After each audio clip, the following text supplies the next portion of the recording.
the African American, the Caribbean, the Afro-Asian, the Afro-Canadian, Native African, or the Afro-Arab, would be better off when we come to the table with a new narrative. What if I told you that Dr. Woodson G. Carter foresaw the day that a color-free and merit-based America would emerge? I can give you solid proof. Please listen to Chapter 17 of my new book, titled The Trump in Zion by Oracle's Lardy Peter Thompson, and let's rediscover the golden treasures that we already have in our kitty. For starters, the way and manner we celebrate the so-called Black History Month is an error that must be corrected. Dr. Woodson G. Carter left precise instructions behind, but we have desecrated his legacy. God never leaves himself without witness. The return of Donald J. Trump as the 47th President of the United States is not an error.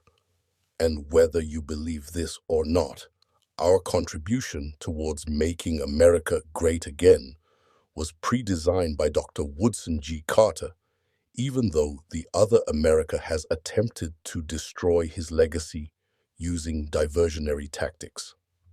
The original designation of February as the celebration of Negro History Week was to honor both Abraham Lincoln's and Frederick Douglass's birth month, and this is a coded message and wisdom for us. Dr. Woodson G. Carter's template calls for an erasure of, and not a celebration of, either black or white history. No child enters this life as a black or white, because these imaginations are social constructs.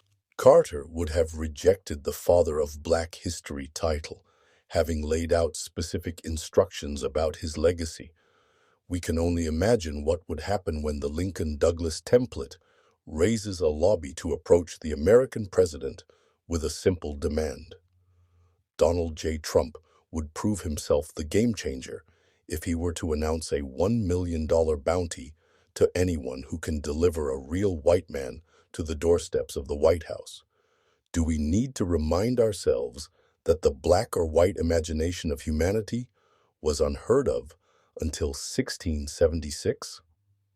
The term white first appeared in a legal document in 1681 in Virginia, when a law was passed prohibiting Africans from marrying whites. In conclusion, let us remember that Dr. Woodson G. Carter started the celebration of the Negro History Week on the 7th of February, 1926, and he believed that the weekly celebration would come to an end one day, and made this known before he died in 1950. Listen to Dr. Woodson G. Carter's words. This is the meaning of Negro History Week. It is not so much a Negro History Week as a History Week. We should emphasize not Negro history, but the Negro in history.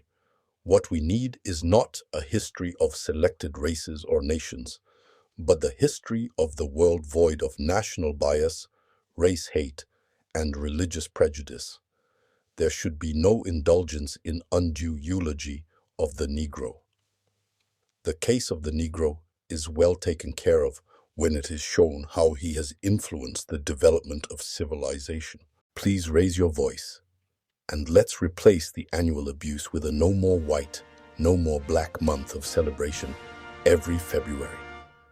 That is what Dr. Woodson G. Carter would have wanted.